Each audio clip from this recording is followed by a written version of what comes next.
Okay, also, just so you all know, I do record these on YouTube so that you have these available even when you're done with the class. If there was a topic that interested you or you want to see again or whatever you want to do with it, but it's yours to have as long as you want. If we just do it on you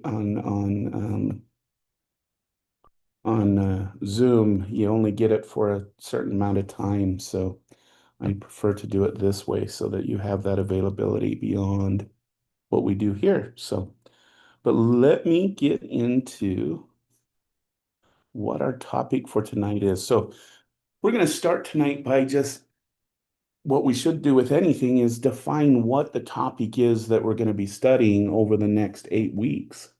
Um, so this is again the introduction to psychology, which I'll just preface real quick. This is a survey class, so we're going to be going over a lot of topics. And just to give you kind of some of the flavors of what we know and what we don't know about the human mind, behavior, and mental processes, as we'll see here in just a minute. But what does psychology mean? Does the term psychology mean? If we look at psyche, the term psyche, of course, ology means knowledge or study of. Psyche, the psychology part of it is the translation is mind. But if we look at so again, the idea what is the mind in and of itself, and if we were to give it some definition, it is your sense of being. It's your sense of, if you believe in the soul, it's your soul. It's what gives you your personality. It's what is determines why you behave the way you behave, feel the way you feel. It's your thoughts, it's your memories, it's all of those things that really make you who you are. Okay. But the word psyche in mind, it's not actually a direct translation in Greek. It's a Greek term, but the Greek word for psyche is actually breath. Okay. Because what the Greeks believed is when you came out of mom and you took your first breath, you breathed in your soul, or this thing we call mind. Okay. And then at the end of your life, when you take your final breath out, you breathe out your soul or your mind. Okay. So literally, it's a term for breath, but it's meant to convey this meaning of existence beyond just being a physical, biological species or entity. Okay. And when we get to one of the first philosophical debates, we'll look at there's a debate called uh, I can't remember now. It's a debate whether our mind and our body are one and the same, or do we have a mind that is separate from the body, also known as dualism? So, do we have this soul and then we have this biological body, and they operate on different and separate levels? Okay. And so we'll look at this debate, but really the Greeks were trying to emphasize this idea that our mind is something that is unique to our experience and that we can't just boil human experience down to biological traits. Okay. So that's kind of the story behind the word psychology. Um, our working definition that we're going to use for this class is it's to kind of give it some more concrete um, uh, bearance and more aligned with what we do in psychology, in studying it and understanding it, is we're going to use this more kind of a modern definition, which is the scientific study of behavior and mental processes. Okay. So let's break this down, starting with this term scientific. What do I mean when I say psychology is a scientific field?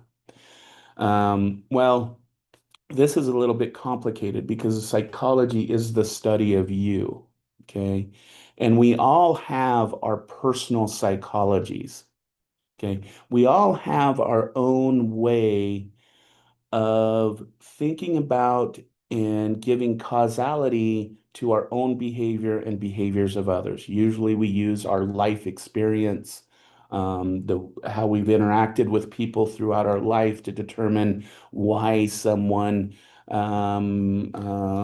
beat up someone else or why there's this person that's laughing at a funeral. And I know those are kind of extreme examples, but we all have a personal psychology, okay, which can be faulty, okay, because it's based on our personal experiences, okay. So the field of psychology uses scientific methods in order to kind of reduce those personal biases when we're observing people's behaviors and mental processes from an individual perspective, okay. And we will get into on Monday some of the research methods that psychologists use. But really, what I want you to think about when we state this term scientific is that we use certain research protocols so that when I research something, and maybe I find something and I prove something. Another psychologist can take those protocols and replicate that study to see if it generalizes or holds steady within different populations in different areas of the world, okay, or people or whatever it may be. Okay. So that's really what we're talking about when we talk about the scientific component. In this class, the things that we will talk about, other than a little bit of the philosophies and some of the original theories, very much will be from the scientific literature instead of the popular psychology literature. So that will be the focus of this class. Okay. The second underlying bold word is behavior. And what do we mean by behavior? Behavior is those things that, as the scientist, as the psychologist, I can observe. So I can observe things like reaction time, someone crying, someone laughing, how someone responds physically to something. Those are all things that I can observe. Some people would argue that we can directly observe brain processes through imagery techniques and whatnot. So those would be considered behaviors of the brain or activities of the brain. Okay.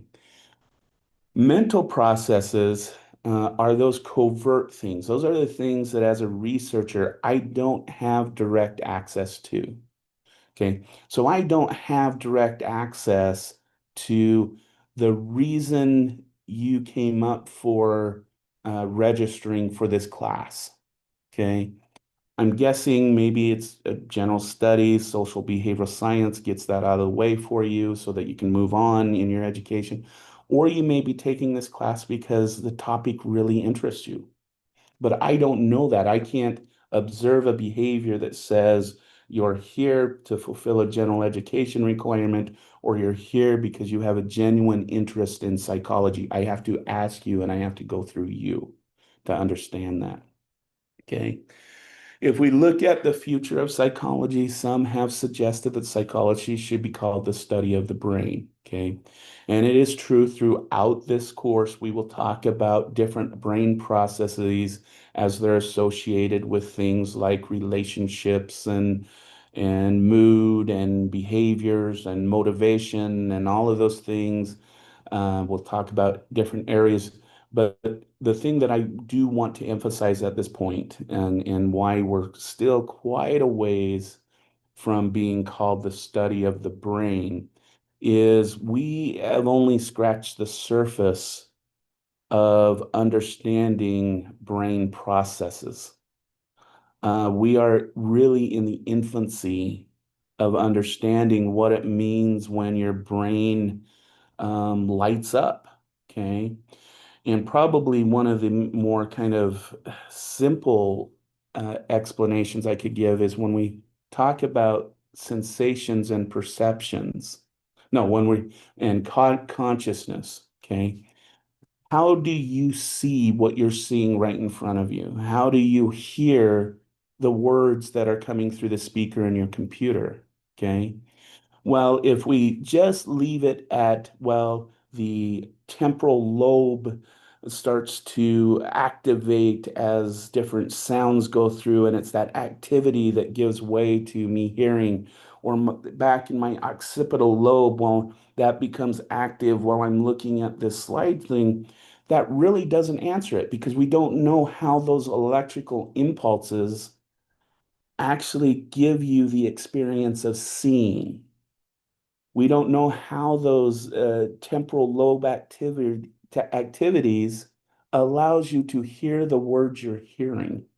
So we're to put it kind of in this way, the study of the brain, we haven't been able to find the video monitor and the speakers and how that electric activity results in our experience. Okay. So we're a little ways away from being really the study of the brain as a complete answer to why we behave and experience what we experience. Okay. So that's how we define psychology. What are some of the goals? What do we try to do whenever we're investigating some behavior or mental process? We go through what are considered four goals, four processes, if you want to put it in that terms. Okay. And I'm going to use a clinical example. I'm going to use uh, a depression as an example. Okay. We go in the world and we observe that there's a group of individuals who have lost the motivation to engage in the world. They cringe at the idea of having to get up and out of bed and go to work and take care of their kids and do the things they need to do. They obsess over the negativities of life. They have sleep issues. Either they sleep too much or they don't sleep at all. They have changes in eating habits. Either they start eating more or they stop eating at all. And they really, in their mood feels down. It feels dark. Okay. And we notice that there's this cluster of individuals that have this cluster of behaviors that really are impacting their life. Okay. And this is where we get to what is known as description. Okay. Being able to name and various observe measurable behaviors. We can measure sleep. We can measure motivation and mood and work and all of those things. So we have all of these measurable things that are impacting this person's life. And because it seems like their motivation and their moods are suppressed, we give it a label, we label it depression. Okay. So this is the description part. Okay. Now we want to go understand it. We want to know what states are the causes of this behavior. And we usually do this in three domains. We want to look at the biological components. So what brain processes are associated with when a person is going through a depressive episode? What parts of the brain are there? What neurochemicals are existing? Okay. We want to know, are there social aspects? Do they maintain good social connections? Do they have a supportive social system?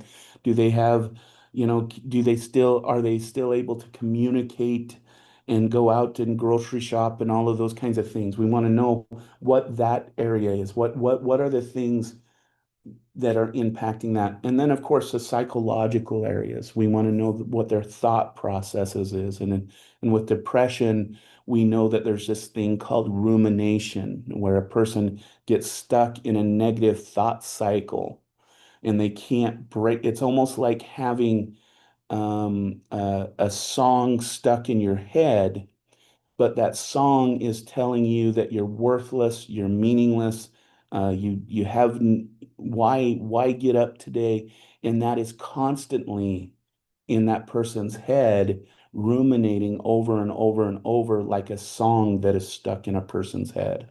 Okay. So we see all of these. So we're understanding kind of what really gives way to this thing that we've observed, described as depression. Okay. So once we understand kind of the social, biological, psychological components, then we want to go to prediction. We want to be able to forecast the behavior accurately. So, is there a genetic predisposition on the biological end? What life events tend to lead to going through a depressive episode? What does self-esteem and self-efficacy and all of those, do they play a role in those psychological rumination cycles that a person goes to? So that we know that, so that we can see which people are at risk and which are not. And this also goes into the next thing, because once we're able to understand and predict it, hopefully we can find a way to control it. So in the clinical psychology area, this is where we develop things like therapies and treatments that then can change that depression, for whether it's through medication or therapy and those kinds of things. So it's description, understanding, prediction, and control. Now again, if I really go back to the world of depression, and understanding what depression is, we're still at the understanding phase. If we were to really scientifically be accurate, um, we're still pretty poor at predicting who will and who will not get depression.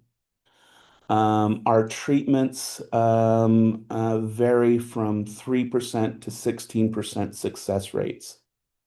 So treatment is, we're still a far ways away of actually being able to change someone's depression without experimenting over and over and over until hopefully we get it right.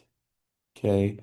And so, and this is much of psychology, much of what we're going to discuss in this class.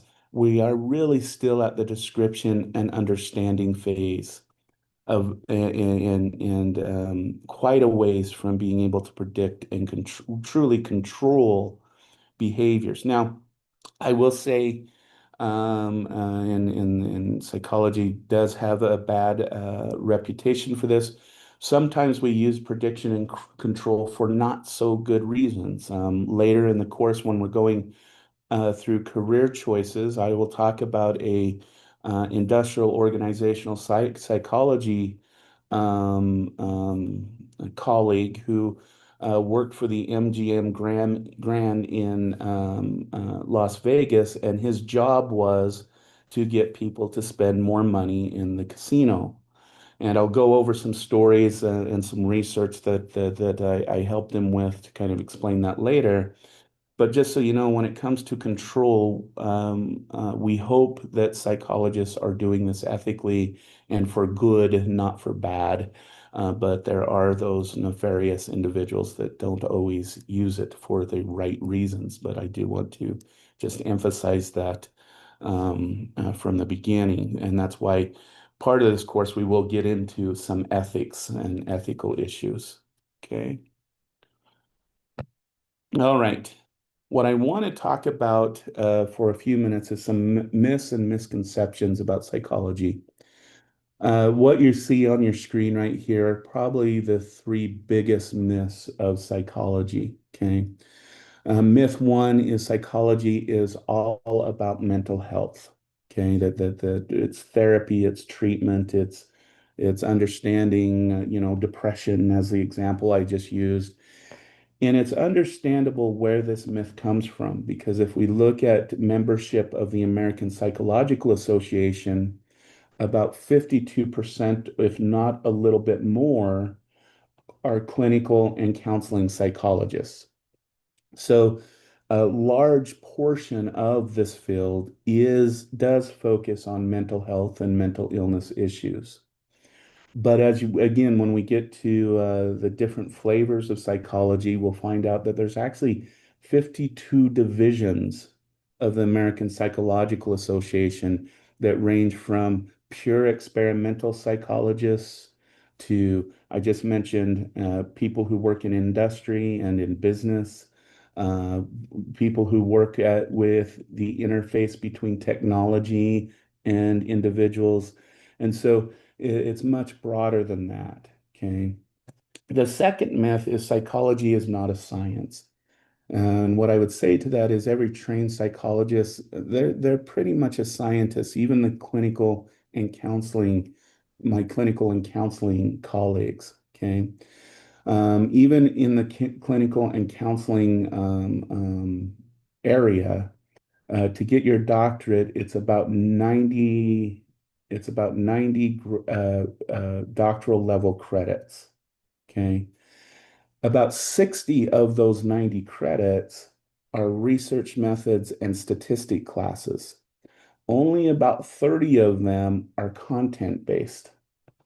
And so when we talk about people who have gone through the academic process to study psychology and to be psychologists, it is very much scientifically based.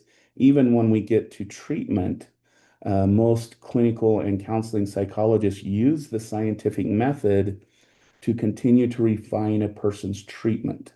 Okay, and we'll get to that when we do research methods on Monday as an example. And the last myth that just needs to be brought up because, you know, this is a class on psychology is psychologists can read minds. That is probably the biggest BS about psychologists in the world. And I'm going to tell you, if you ever go into a psychologist's office and you talk with them for less than 20 minutes and they look at you go, I know everything about you. I understand you. Here's your diagnosis. Here's your pills. Here's your treatment. Goodbye. Walk out of that office and go somewhere else. Okay. There is not a psychologist that can read your mind. We can't do an analysis of you while you're sitting there and whatnot. I'm hoping to emphasize this point so you're not afraid to use my office hours, but that's another story. Now, I will tell you if you are going into psychology or any of the social sciences, social work, individuals have the same problem. Counselors have the same problem where everyone assumes we can read their mind. I will tell you, it is fun sometimes when someone says, are you reading my mind or are you analyzing me? If they annoy me, it is a lot of fun to say yes and then watch what they do because randomly just go away and stop annoying me. I'm saying that facetiously, but yes, there is times where we do say, yeah, we can read your mind, but it's usually if a psychologist says that, it's because they really don't want to talk to you or you want to talk to them. Okay. So one other area of psychology is that sometimes through replication of research, through continued research, we get it wrong. And so these here are some examples of research we thought was right in the beginning, but actually turned out to be completely wrong. Okay. So the first one that was happened very early on in psychology is this finding that opposites attract, that really what you should look for in a partner is someone who complements what you don't have, what you don't aspire to. But through decades of research looking at relationship satisfaction, relationship happiness, intimacy happiness, longevity as a measure of successful relationships, we actually find that opposites attract. Going and dating someone that is opposite to you is kind of a risky bet. That instead, people who are more similar to you, according to what we know now, will more likely result in a long-term, happy, intimate, loving relationship. Okay. And what the current research that kind of has flipped this narrative has shown is that when you get in a relationship with someone who is not like you spend an inordinate amount of time trying to figure out how to respond to their needs because how you would respond to your needs because they're different from you are going to be totally different than what they're going to need. And that also then quickly starts to create tension in a relationship because you think that person should get it right from the beginning.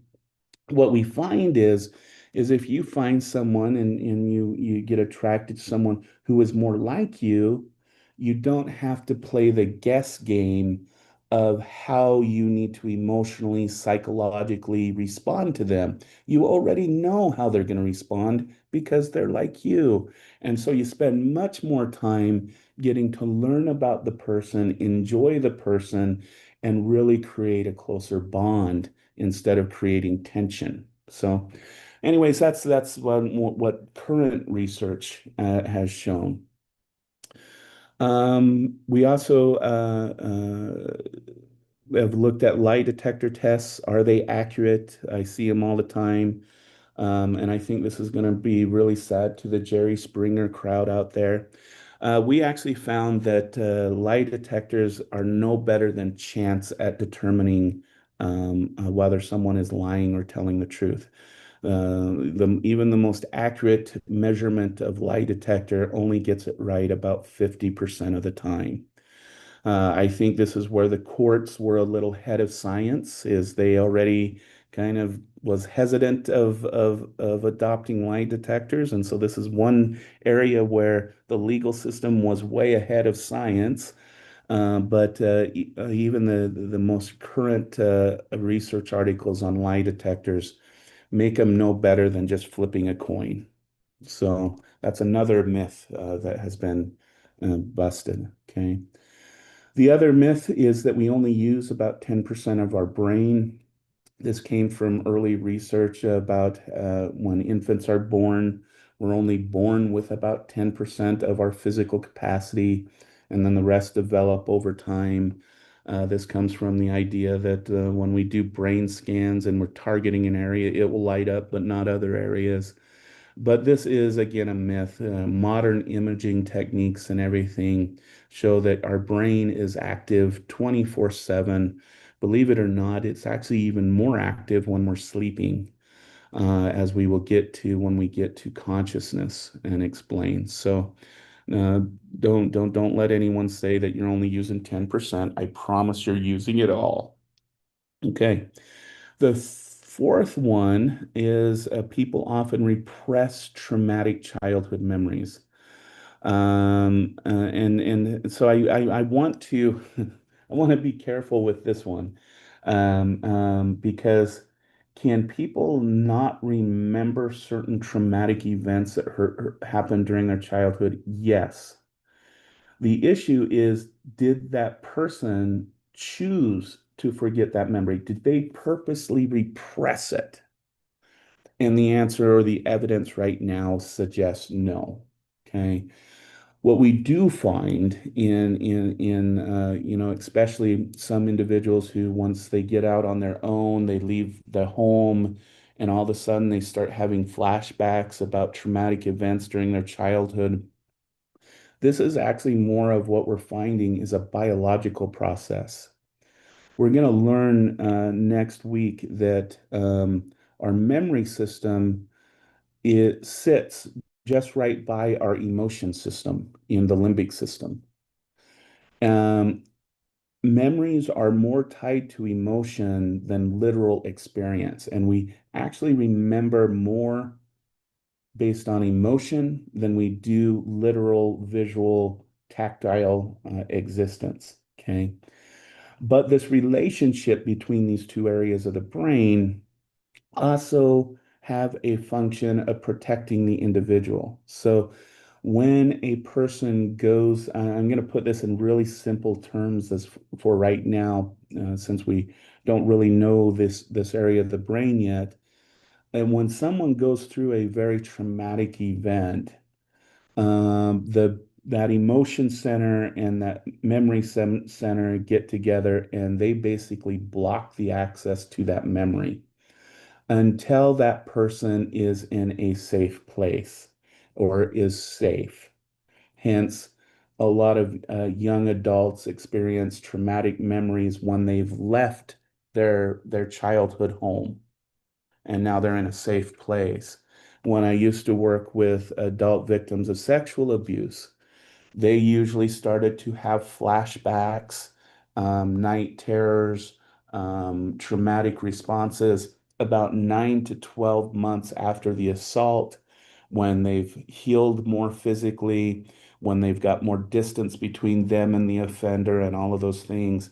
Around the ninth, 12th month is when the brain says, "Well, here you go, we're safe. Here's what here's what we experienced." Okay. So that is the current research on repressed traumatic childhood memories. And we'll talk a little bit more about this when we get to the memory section and the biology section next week. The second one, well, I think I'm 1, 2, 3, 4, 5. The fifth one is that this myth, and this has become a multi-million-dollar business. And so I think it has some financial reasons why this myth persists, is that students benefit from teachers catering to different learning styles, meaning that if you're a visual learner, I should cater to your visual learning style. If you're an auditory learner, that's what you need to learn in, and that's what I should focus on as your instructor, and what you should focus on as a learner. Um, we are probably now on our fifth meta-analysis since 2013, and there is absolutely no evidence that catering to your learning style, especially your preferred learning style, increase learning. In fact, we have found that it actually decreases learning because it doesn't engage into what we'll call, when we get to the memory section, deep processing. Your preferred learning style is a style that you feel comfortable and easy with, and you feel competent with it. But that means you can become a passive learner and not really pay attention. And so the current research on learning styles is that you really should study in the learning style that you most challenges you the most. So if you're a visual learner, you should really study in both. Not don't cut it out, but you should also study auditorily. Okay, and vice versa is what current research is actually showing. But there's an industry that makes money off of it, so hopefully, we'll get over it soon. This one is good for any quizzes and tests that come up. It's actually best to stick to your initial intuition on multiple choice questions. So, when we go through and we fill them out and then we're told to go back and get confidence in our choice. If there's a question where we're questioning, should I change the answer or not? It's actually best to stick with your first answer instead of changing it. We find that it actually increases scores on multiple choice tests by about 20 to 25%. So, and then one that I've been fighting on for years is people who have psychological disorders are more prone to be violent. We will talk later in the course around week 8, the difference between mental health and mental illness. Yes, people who commit violent crimes, do they have mental health issues? I would not disagree with that. Do they have a mental illness? That's what I uh, take issue with, because the evidence suggests that people with mental illness are actually less prone to violence. And I want you to think about this in our two most prevalent type of mental illnesses, depression and anxiety. A person who is depressed and has true depression does not have the motivation or mood to commit violence. A person who has anxiety, the idea of even committing violence would put them over the top on their anxiety level. It would give them more, and it would be more anxious building than to commit that act of violence. Okay. And even when we look at severe psychotic disorders, and we look at, I had a student once ask, if I want to live in a very safe place, where would you recommend I go live? And this was actually a criminology class. And I told them I would go live in a residential setting that caters to schizophrenia. Okay. Because believe it or not, you are less likely to be assaulted by a person with schizophrenia than you are by your next door neighbor. Okay. Because a person who has truly the disorder of schizophrenia have delusions and hallucinations of self-harm, and very few have delusions and hallucinations about harming others.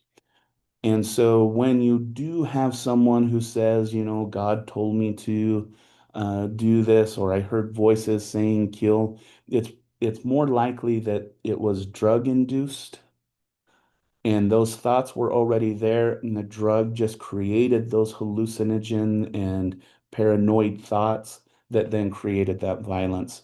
But an individual with true schizophrenia very seldom have thoughts of harming others. A lot of their delusions and things are about self-deprecation and self issues. So just some things to kind of think about.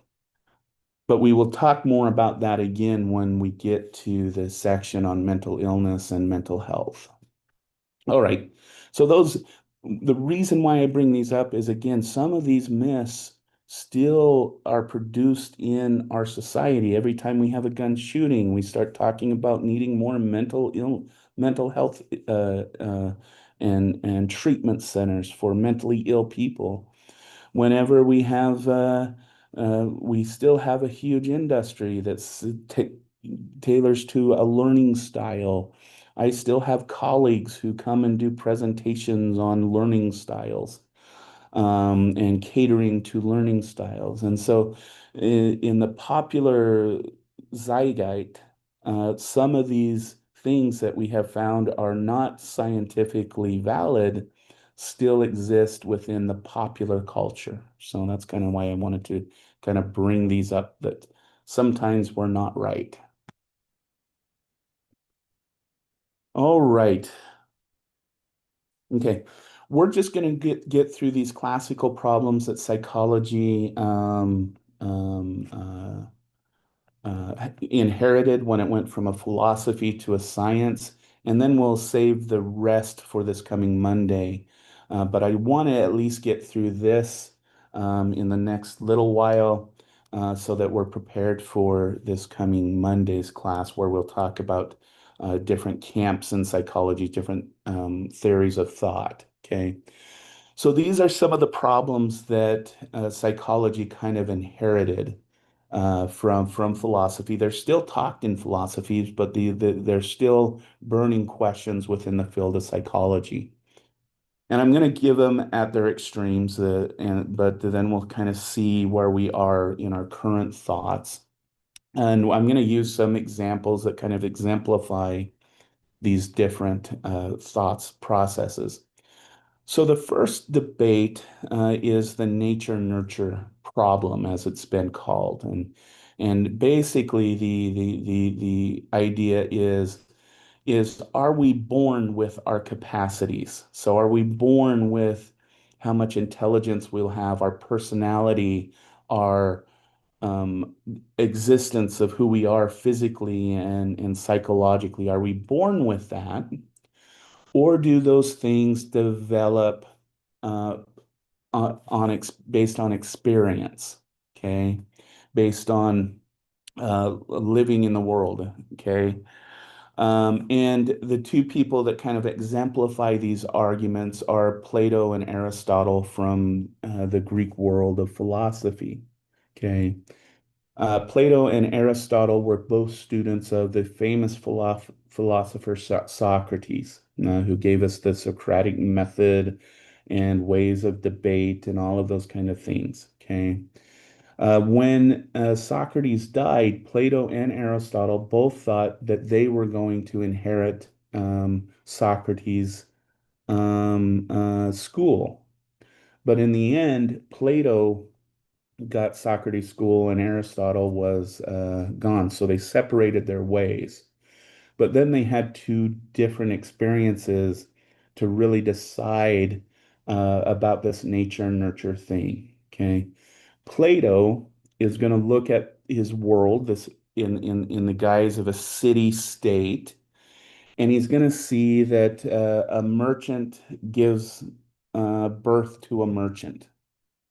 A laborer gives birth to a laborer. A king gives birth to another king. An educator gives birth to an educator. And he's going to see that the boundaries between all of these individuals, especially at this time in Western development, were rigid. That you really never saw a merchant go and be a laborer. You just didn't see that. You did what your father did or your mother did, and that was life. And so Plato argued that we're born into the position that we're born into. We're born there and it's fixed, it's set. We're born with the brain of a merchant, we're born with the skills of a merchant, and then it's just through life that we start to have these. So he's going to believe that all traits are inherited through the bloodline. Okay. Now, this is going to have a huge impact on Western society because we're going to go through the Middle Ages, the Dark Ages, with this idea that to be a king, you have to have a king's blood, and that no one else can be the king or the queen. And that so if you're going to marry, you have to marry within that system. Okay. And this is where the idea of different classes come from. Okay. And that you're born into that class and it's fixed. All right. But that's Plato. Plato, if we were to put it in modern terms, would be your modern geneticist. That a pure geneticist would say everything you are can be found on your genetic code. And it's that genetic code that determines who you are and how you'll be and how you'll act and how you'll behave. Okay. And that's a pure nature view. Aristotle, on the other hand, before he went and established his own school, he wandered around a lot. He did a lot of what we call naturalistic observation. He was in the Western world the first to classify plants and animals, the difference between a dog, a coyote, and a wolf. He was the first to set up those classification systems of species. Okay. And he very much was a naturalist in his observations. He is kind of the predecessor to what you would consider modern evolutionists, and such as Darwin. Okay, he's kind of that kind of pre-person to them. But what he recognized in his observation that if you put, for example, a plant somewhere where it doesn't get just the right amount of sunlight, right amount of water, the right amount of nutrients, it fails to survive. It whittles away, it dies. Okay. And so he's going to come up with this idea that our world really is what makes us who we are, that it is our experiences that determine our health, our well-being, determine our personality, determine who we are. And so he's going to be on the nurture end of life. If you want to kind of give the modern version of a nurture person, this would be like your hardcore educator who thinks that you need to be in school studying and experiencing the world in order to be a full and complete person because your genetics and everything just are not going to do it to really become who you are as a full person. You have to have experience. You have to experience the world. Okay. And this is the nurture perspective, meaning experience plays a larger role in who we are today than does our biology or our genetics. Okay. All right. To summarize where we are currently today, you probably would guess that we're kind of in the middle where we understand that there's genetic predispositions, there's genetic aspects to behavior, okay, and mental processes, but also that those genetic processes have to interact with the environment for them to become activated or for them to become part of who we are as an individual. Okay. So currently, we're seeing that we're both nature and nurture in a sense. Okay. This leads us to the second problem, which is what's known as a mind body problem. And it is a little bit similar to the nature nurture problem, as we will see. The two people that probably exemplify this is Rene Descartes and John Locke. Okay. Again, they were tasked with this idea. Descartes was commissioned by the Catholic Church to settle this problem, the mind-body problem. Is our body and mind two separate things? Well, not only was he commissioned by the Catholic Church, he also knew he would be beheaded if he didn't find some evidence that our mind is separate from our body. Okay. And so, how is he going to go about doing this and figuring this out? The kind of, I think, kind of like Newton's apple falling on his head myth. The myth goes something like this. Descartes was walking through a German garden. Okay. And in this German garden, there were statues that were hydraulically fixed to where if you stepped on a certain rock on the pathway, it would create the hydraulics so that the statue would start to move. Maybe it would wave at you or throw a sword or do something. It would move in some way. And he realized that that statue as a physical thing could not move unless something external to it was acting upon it. Okay. And so he posited that the mind and our physical body have to be separate because there has to be something that is operating the body, operating the machinery, as you would say. And so he separated the mind and the body because he felt like there had to be an external actor in order for the body to become animated and to become existent. Okay. And interestingly, he did put the seat of the mind in the pituitary gland because it's one of the only oddly shaped things that are exist in the center of the brain. But we will note on next week that the pituitary gland probably is not the seat of the mind. It has more to do with hormones than anything else, but probably not the right location.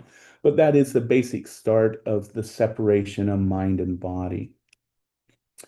John Locke, on the other hand, he's an interesting fellow to me because if Thomas Jefferson was to submit the Declaration of Independence to my class as a class assignment, I would have to fail him for plagiarism because the majority of the Declaration of Independence was taken directly from John Locke's treatise on government, okay, where he said everyone is born equal and therefore we all have the right to life, liberty, and the pursuit of happiness. That wasn't Jefferson, that was John Locke that stated that. But from a philosophical level, if you are born already with all your traits and everything else, and you're this external entity just operating on your body, how can you be equal to everyone else? And so he argued that the mind and body are not separate from each other. And he's going to kind of agree with Aristotle that it's experience that creates who we are. It doesn't take a mind or a soul. But in order for us all to be born equal, we have to be born the same. So this is where he famously said, we are all born with blank slates for which experience writes on. If I were to put it in kind of more modern terms, we are all born with blank hard drives for which then, as we start to play our computer, that experience in our computer starts to write on that hard drive to create the files and documents in our computer. So John Locke said we can't have a separate mind and body because then we're not all born equal. And so we are born with these blank slates, with nothing, and it's experience that then gives us our personality, our attitudes, our intelligence, and our knowledge. Okay. Where are we today? This actually in modern, if you were talking to a hardcore neurologist, they would be on John Locke's camp. They would say the brain is the mind, and I can prove it. Look, if I remove this area of this person's brain, they no longer have that capacity to do that thing or experience that something. Okay. If you're more still on the dualist end, it goes back to some of those explanations that I went through earlier, such as, yes, the brain fires neurons, but how does that electrical activity actually result in experience? Because we still have not found the location of our video monitor and our speakers. All we see is electrical activity in the brain. So people who still maintain the mind-body separation will state, yes, we can say the brain is probably a CPU. It's kind of like this the hard drive and the chips in the computer, and it processes the information, but we don't understand what happens that goes from process to experience. And so this one is still of high debate, even within the scientific communities where we have. Okay. All right. And I'm just going to follow up with just two more, the nature of man. And I'm using the term man because this is kind of Hobbes and Rousseau's language.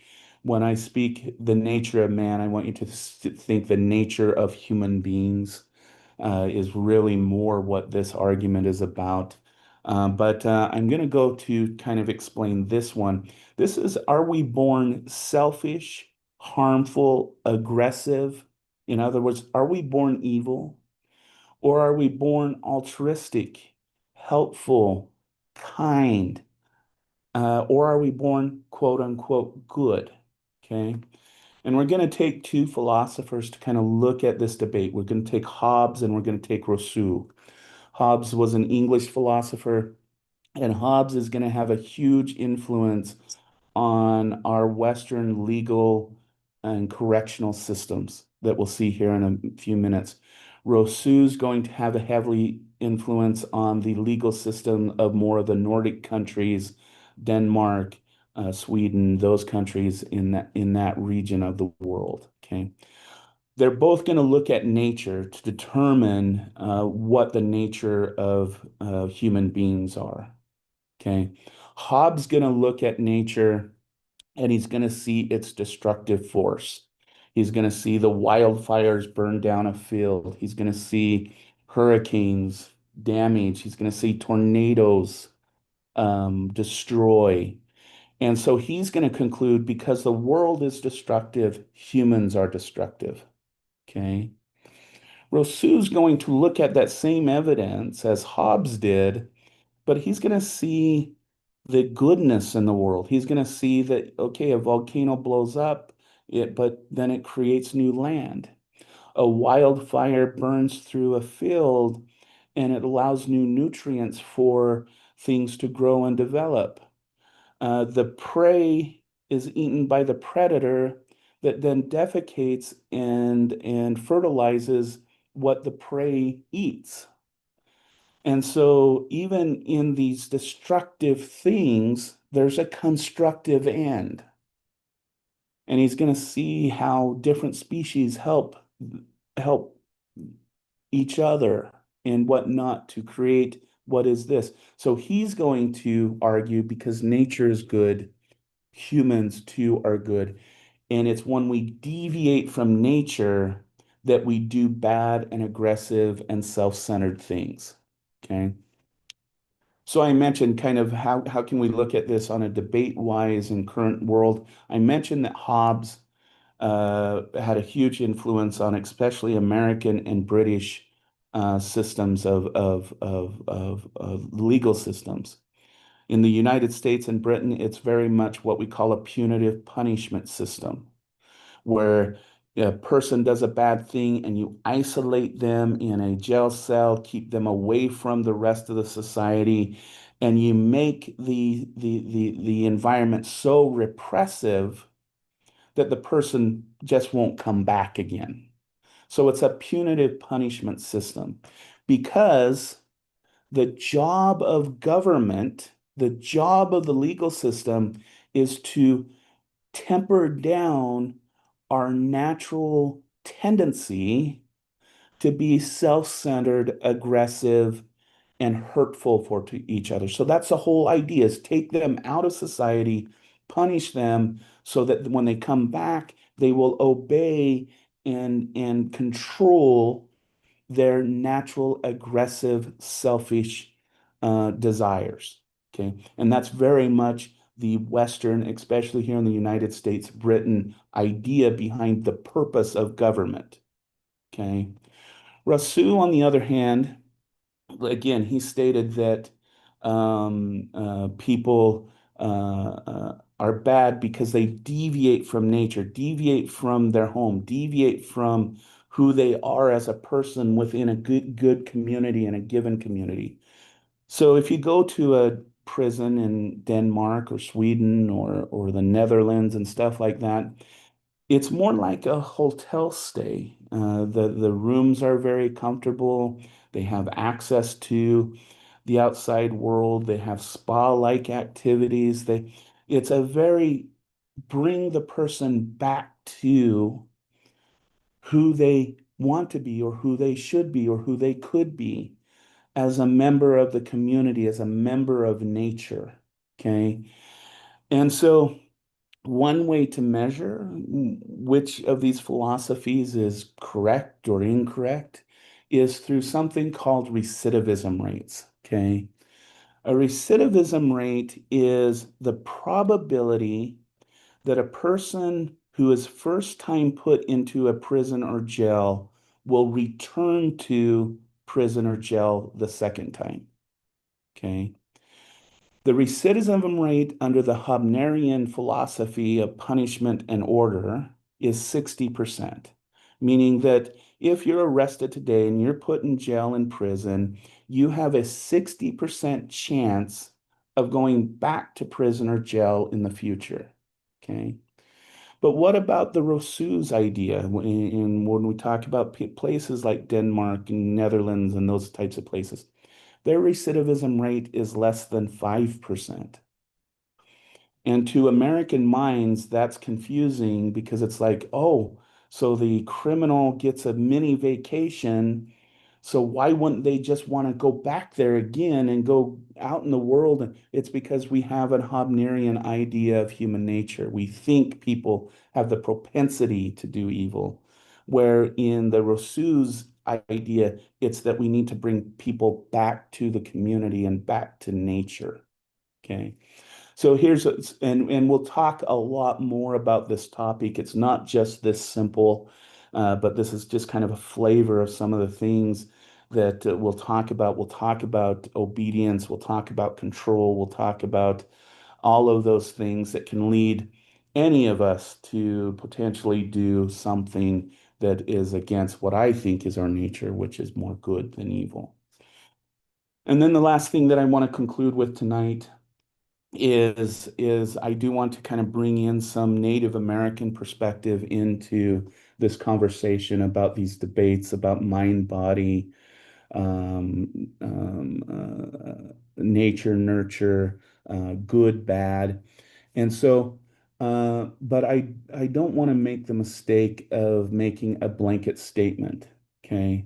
Because this is really important, especially as you analyze this stuff from your perspective as either a native person or just a human being.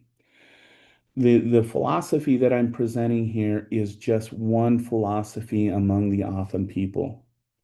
If you talk to some another kind of philosopher or elder in the community, they may have a totally different interpretation of this.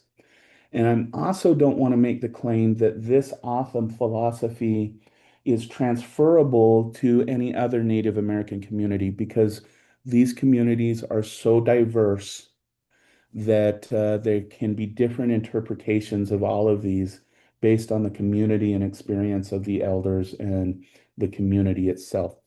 This philosophy comes from the late Camillus Lopez, who was a scholar and a philosopher and elder here at Tonoffin Community College for several years and unfortunately passed away a few years ago. But when I asked him about this problem, as a scholar and philosopher, this is what he interpreted this as. Okay. He interpreted the duplicity of life, that individuals have both a tendency for good and evil based upon where they are within their community and within nature, kind of giving the sounds of Rousseau in a sense. And he feels that we do have these tendencies, and in any situation, we have the propensity to do one or the other. He took this idea of duplicity from some of the tales of the Bon, or what is known as the coyote in Otham. And he noted that the tells of the Bon is that he is both a trickster but also a helper in communities. He loved playing tricks on people and on humans and whatnot. And so that's kind of that kind of evil side of the Bon. However, on the other side, if a community was at risk, there's stories and legends of where the Bon actually went into the community and helped them get through that problem. And he used the story of the Bon, also known as the coyote in English, as an example of this duplicity of life to be the trickster versus the helper, in a sense. He also argued, and I cannot explain this any better, and I'm not even going to try, where Camillus Lopez came up with three aspects of the individual. And I would love to tell you more about this, but I am not at liberty to talk about ceremonial burials and how the Otham treat those who have passed away and the rituals they go through. So I'm not going to even try and provide how Mr. Lopez made this point, but if you know about those ceremonies, it'll probably make some sense to you. But he did explain that we have three aspects. We have our physical body, we have a mind, but he actually separated the soul and spirit. Okay. He believed that the physical body and the physical mind are two separate entities. The mind is your experience of how to exist in this world. But because it exists in this world and in that physical body, when the physical body is gone, the mind is gone. But what goes beyond our mind, our physical experiences in this world, is our soul and our spirit, which then transition into, and this is where I'm going to have to leave a dot, dot, dot, because there's different ideas behind that within Otham rituals and those kinds of things. But this is kind of what Camillus Lopez's theory on these aspects were. And I just wanted to kind of give a more of a native flair of this as we close up this section on philosophies. Okay. All right. I'm going to stop my sharing. I am going to stop our recording.